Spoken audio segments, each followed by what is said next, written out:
Your voice, your opinion, your community. Fact TV, free speech protected.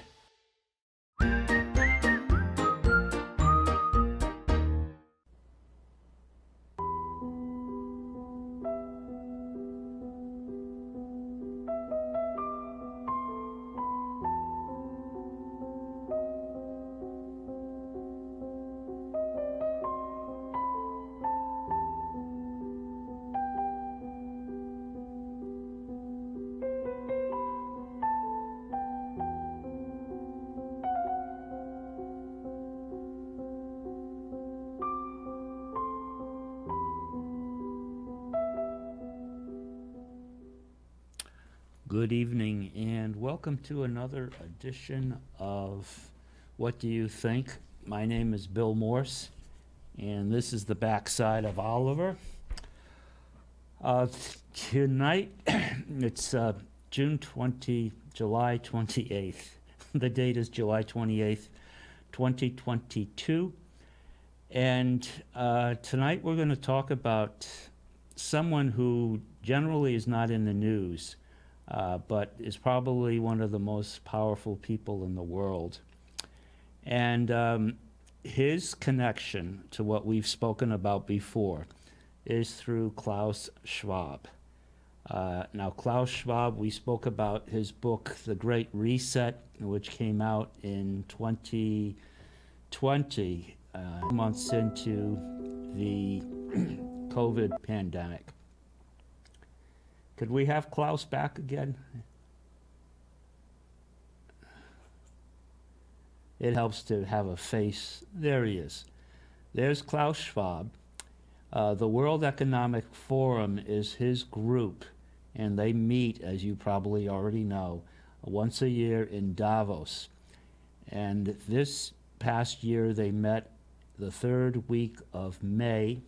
We talked about this meeting. It was the first in-person meeting that they've had in 2 years due to the COVID pandemic restrictions.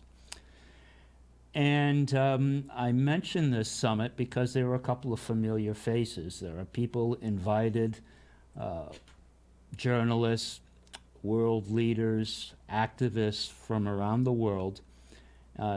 They're invited to Davos for 4 or 5 days to seminars and to participate in discussion of various topics.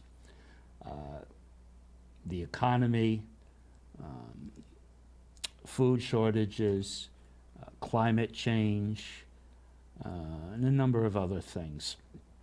Technology, health, etc.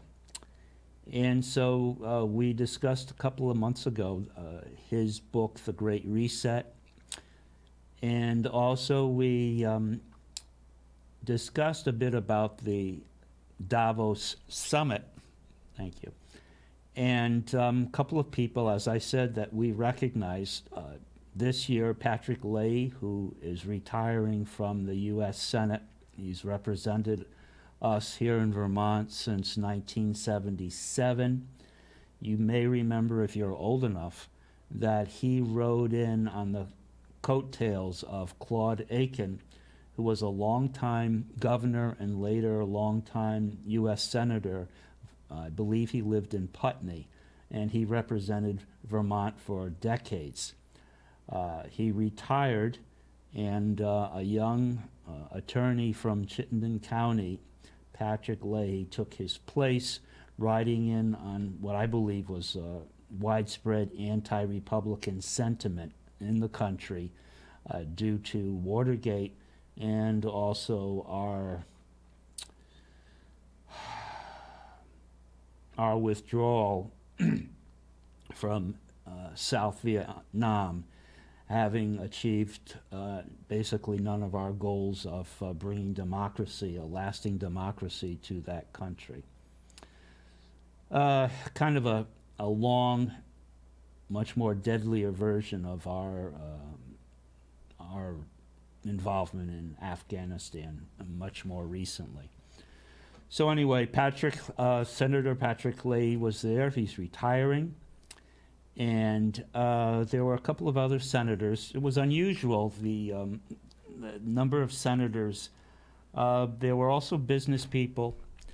And one of those business people that has been involved with Davos, that has showed up at Davos, and is a good friend of Klaus Schwab, is Larry Fink. If I could have a picture of Larry Fink.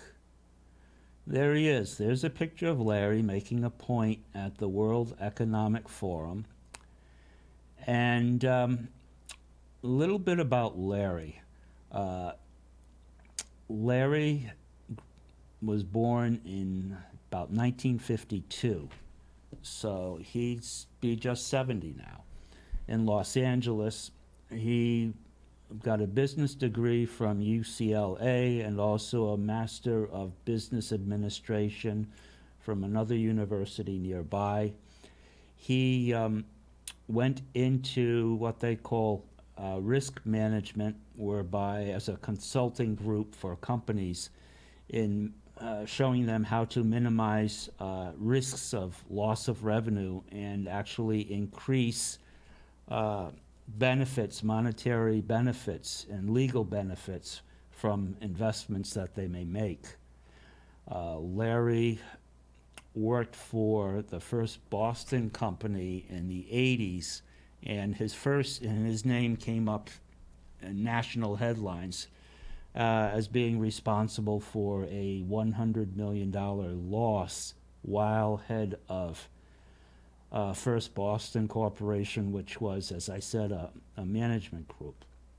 It managed investments, and Larry was very clever in that he was able to turn that $100 million loss into a company of his own called BlackRock.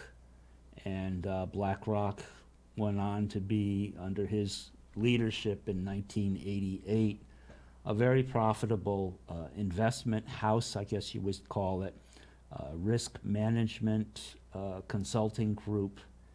And he started with about $5 million that he was able to secure as a loan for this startup company. And in 1992, BlackRock actually became its own company, investment firm. And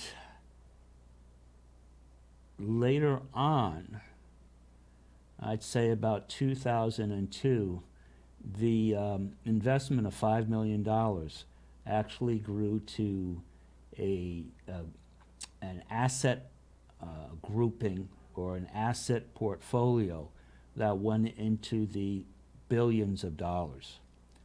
And now BlackRock, which is still under the stewardship of Larry Fink, sit down, Ali, has assets in the neighborhood of $9 trillion. $9 trillion. And these assets are located all over the world. Now, why is this important? Why is this significant? Because those assets reach into every aspect of our daily lives. Those assets can be food products, food groups such as General Mills, Nestle Corporation, PepsiCo, Coca-Cola. These are huge corporate conglomerates that deal with food and other products. Pfizer is also owned by BlackRock, the pharmaceutical giant. News organizations, BlackRock, through Larry Fink, has significant interest in media outlets such as CNN, ABC News, Fox News. Regardless of the political leaning, these media companies are all are subject to his influence as a asset manager for their companies. And so it's a couple of other companies, just to give you an idea of how entrenched BlackRock is in managing and calling and making financial decisions for these companies. Google is also under the influence of BlackRock through Larry Fink. And Amazon is wholly owned by BlackRock. So you have Amazon, Facebook, which is now referred to as Meta, I believe. As mentioned, media groups, Tesla products. It's very difficult. Booking.com, TripAdvisor, whether you go on vacation or whether you go to a Starbucks or you go to a fast food place or a chain restaurant, chances are what you're spending your money on is contributing to the portfolio of BlackRock. And this is all legal, even though these represent monopolies, tech monopolies, food monopolies, media monopolies, so that everything in our lives, from what we eat, what we drink, what we see on television, what we come up with when we do research online, it is controlled. It goes through this filter. So, and interestingly enough, I thought about my investments. I'm a retired teacher, so I get a pension. And I also have a couple of annuities. And they represent monies that are invested through BlackRock or perhaps Vanguard, which is another investment firm, another portfolio manager or risk management company. Those responsibilities are all handled by BlackRock or Vanguard, which is in the number 2 position. And so when you have a pension or you have a retirement plan, where your company or where your union puts those investments, that's determined by BlackRock, according to a program that they offer the people who are managing the union funds or the people that are managing the annuities that are trying to create a profit so that your money grows in the bank and you make money while you're waiting to retire. Or if you have retired, then they can offer you a beneficial return of anywhere from 2 to 3 to 4 to 10%. And that's good. So the subject of BlackRock came up when we made an adjustment in my holdings. And I found out that Larry Fink had made connections with Klaus Schwab, and that they have similar goals. Now, just to give you an idea of the type of capitalism that Larry Fink uses, or the type of capitalism that he espouses, I thought of a film that I had seen a long time ago. This was Joseph Heller, a film based on a Joseph Heller novel or satire called Catch-22. And in Catch-22, you have an Army Air Corps base, I believe on the Mediterranean coast in either Libya or Tunisia in 1943.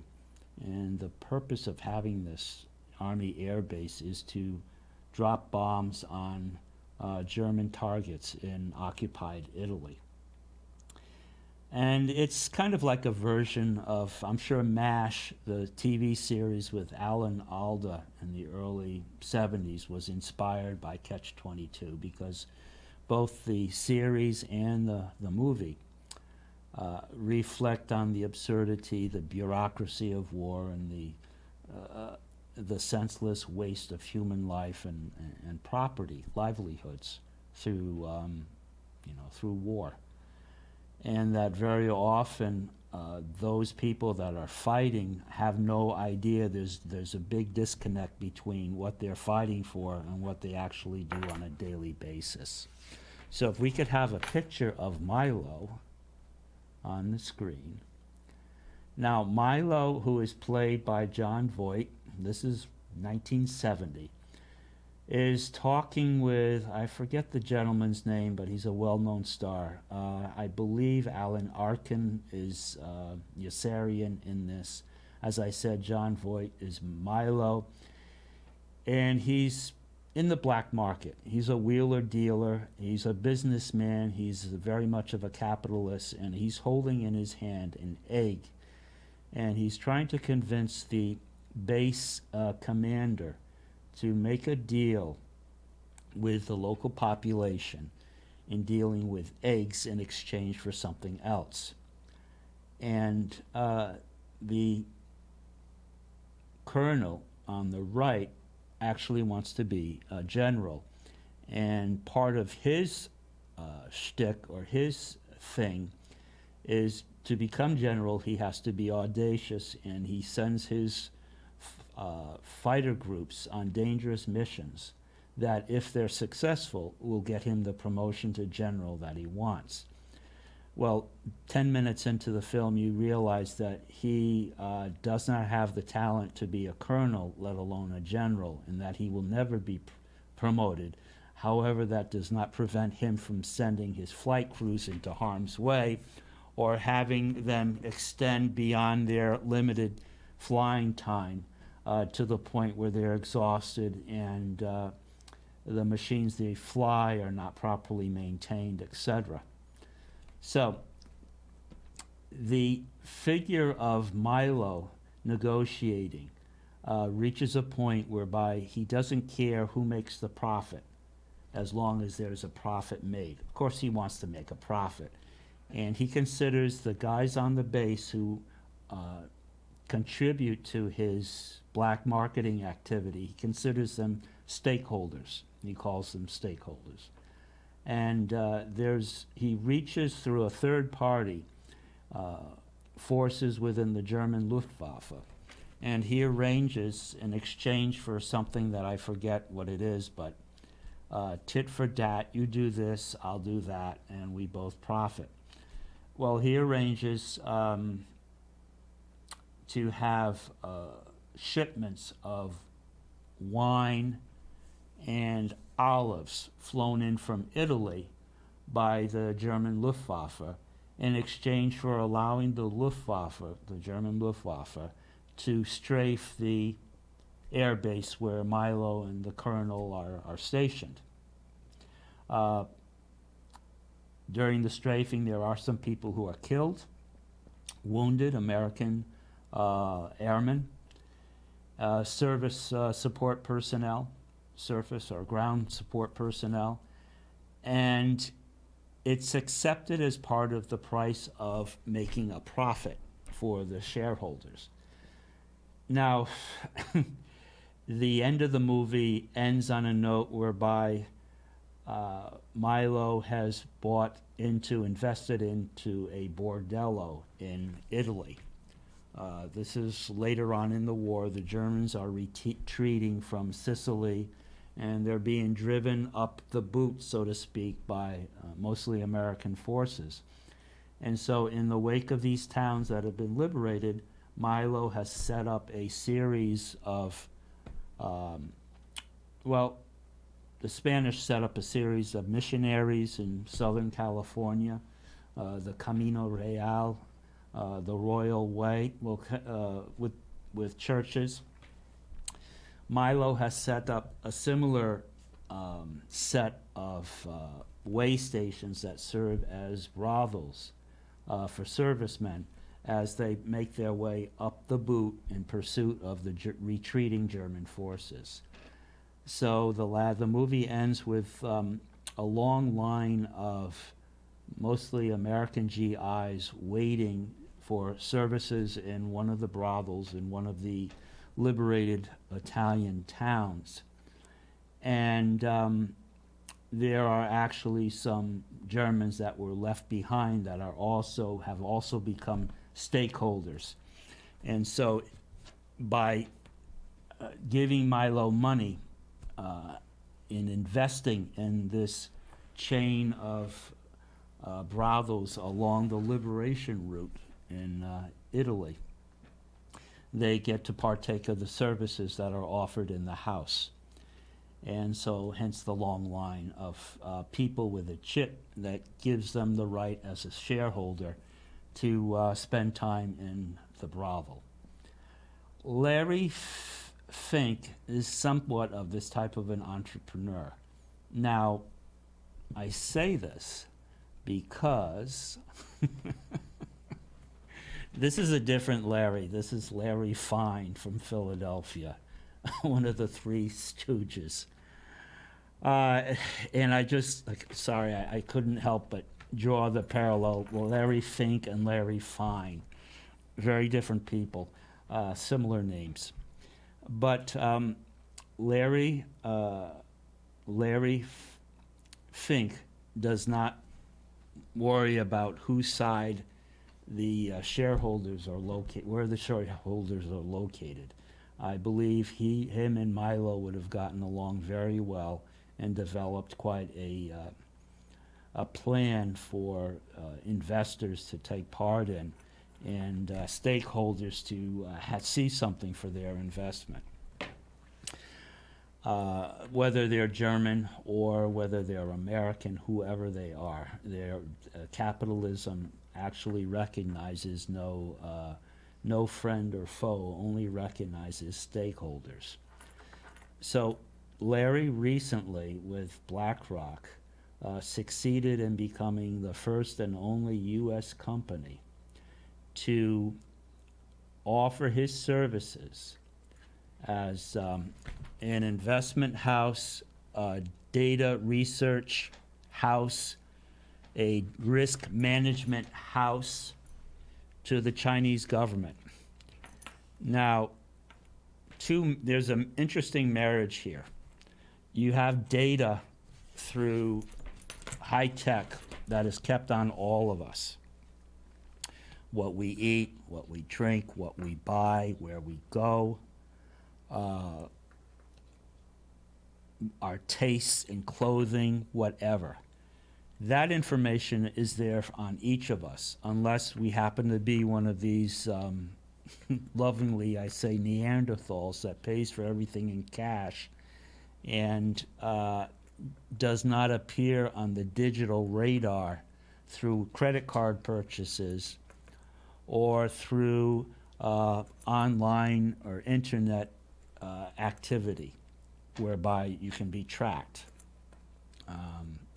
Just like Alexa, turn on the lights. Well, Alexa is listening to you even when you don't talk to her. Anyway, there's that on the side. That's what Larry has to offer the Chinese Communist Party. And what the Chinese Communist Party has as their side of the marriage is they are developing facial recognition technology. I've seen examples of this where you have a crowd of people and each of the faces in the crowd is red. And there's a digital readout that translates into who this person is. And as you may have heard, there is a social value system or a social credit system in China right now whereby your access to services like food buying, medicine buying, transportation, jobs, house, your access to these essentials are controlled by your credit score, your social credit score. So if you're a good boy or a girl and you don't break the law, you never protest, you never complain, you're careful about what you say to people, what you put online, digitally, then chances are you have a rather high credit score, and your high credit score will allow you to enjoy the things that we so far in this country take for granted.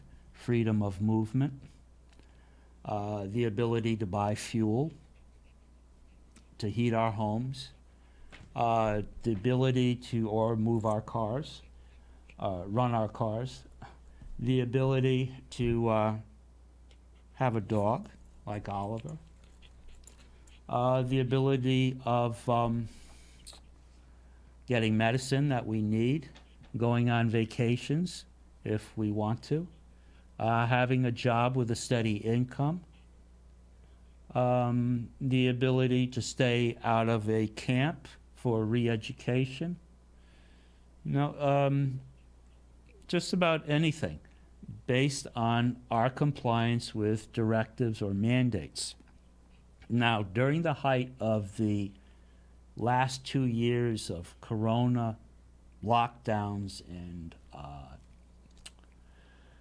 the enticements to get the vaccine, or one of the vaccines, the idea of a credit score was floated briefly here in this country as well as in Europe, whereby if you do comply, if you do get the medicine that's prescribed, if you do follow all the directives from the government, no matter how many times they change or how ridiculous they may seem at first, then you will be able to enjoy certain things. There was a version of this when unions in this country as well as Canada started requiring their members to be vaccinated, whether the members wanted to or not. And that has gone to court, and in some cases, for example, with firefighters, police, airline pilots, other jobs that are unionized, that are organized, they have been able to buck that requirement somewhat on a limited, somewhat successful basis. I know the military, I know the Marines and the Army, you were told to get told to take your medicine, and many people refused, and it went through court. But many people were also court-martialed. So, whereby we don't have a social credit system quite like China does, when we don't comply or we have an independent perception of what's going on, then you still have a risk of losing your job. And there's the incentive to comply there, just like there's the incentive to have a good social score. Anyway, what does this have to do with Larry? Well, Larry and the Chinese government are working on technology for not only face recognition, but also biomonitoring. By having a small chip placed in you, your life signals can be, or your life readings can be read, and if you need to take a pill, you can be told to. The other side of that coin, though, is you are tracked constantly, and basically the person monitoring your readings will know what you're doing, and that information goes into a large data bank, and you're essentially living in a 1984 world whereby if Big Brother is generous, honest, then you've got nothing to fear. But as we know, absolute power breeds tyranny. Centralized control is not always a good idea. Hence Mao Zedong, Joseph Stalin, Adolf Hitler, Pol Pot. There's a whole bunch of bad people that tried to put that into effect, and the results were millions of people dying either from mistreatment through incarceration or re-education, or starvation, plain starvation. So I think eventually, to draw this to a close, I think more and more people are realizing that as we step towards a world that reflects George Orwell's 1984, whereby through technology there's a central force that controls not only what's going on in our town, but in towns around the world, that we cease to become human beings and we become some type of a automated cyborg type of robot, whereby we have a purpose and we're kept comfortable as long as we comply, but through the technology that is now controlling our actions, there's no chance of independent thought, or definitely no right to exercise a voice in a democratically elected or democratically run society. So I think all of us in our small ways can kind of buck this trend. I'm not going to give up my credit card because it comes in handy sometimes, but I am going to try to, when I can, use cash. I am also going to be very careful about how invasive the technology is. I think, and I see this with young people, and this is kind of a worrisome, where they are attached to their iPhone and they walk around like this. And I think in 5 years they'll be able to take that iPhone and plant it into your brain. And so that for those who wish, they can be 24 hours, 7 days a week online and have some type of have handed over their own independently minded decision-making thoughts to a centrally controlled benefactor that will make sure that they have a home, food to eat, all the comforts except a spirit, except the right to make their own decisions and to grow as a human being, and really have the chance to excel on their own and be self-reliant. But we'll see. I think that's the greatest challenge. This is the greatest challenge that humanity has faced, and technology, artificial intelligence, computer-generated imagery, drugs that can now control how we behave and how we think, and the administration of these drugs without our consent, not knowing. These are all pretty hard to put back in the stable once the gate has been opened. And again, we have a group of people, the Larrys, Finks, the George Soroses, it's another topic, Klaus Schwab's, Bill Gates, who right now is buying up farmland in the U.S. as well as the Chinese. The Chinese, again, through the Chinese Communist Party, and Bill Gates are buying up farmland. And you may ask why. Well, because they would like to see more control over what we eat. And by that I don't mean organic food. I mean genetically modified food that we don't know what the long-term effects would be.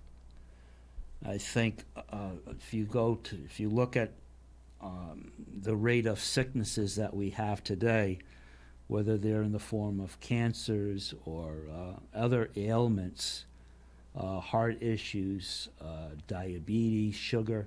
Very often these ailments are caused by high sugar diet or diet of processed foods that have chemicals in them to prolong shelf life, to create a taste that is pleasing to our palate. And the cost of this is poor health. And then when you add to this an endless series of vaccines whose contents is not disclosed, then you've got you're playing Russian roulette with your immune system. So anyway, just my thoughts on that. I think we'll follow this. I think there will be a as more people become aware of what is happening from the outside, more people will rely on local food that is organically produced, that is without pesticides, without growth hormones, etc. But it's going to be it's going to have to happen soon. The seeds that we use now, that we plant in the ground, may be genetically modified without our knowledge. I mean, when you have people in this field that are promoting this type of unnatural chain, running the Federal Drug Administration, whether it's food or vaccines or medicines, whatever, when you have these same people that are compromised in their outlook for the best good for the people that they supposedly serve, then it's up to us to be a little bit more responsible for what we eat, what we drink, and at the very least. So that will wrap it up for today.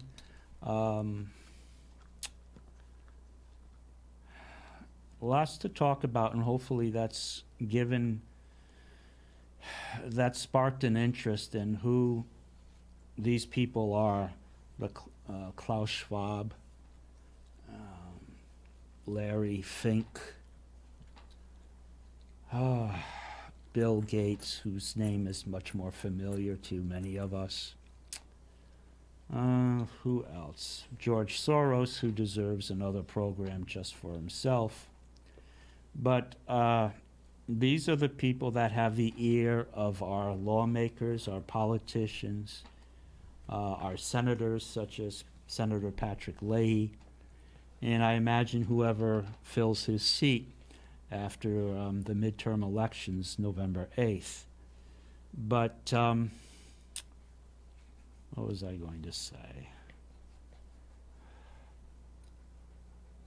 Oh, that's all right. So anyway, Oliver and I wish you all a happy weekend, and look forward to being here again next week, roughly 5:45, and we'll talk about something else, hopefully that will be of interest. Take care and God bless.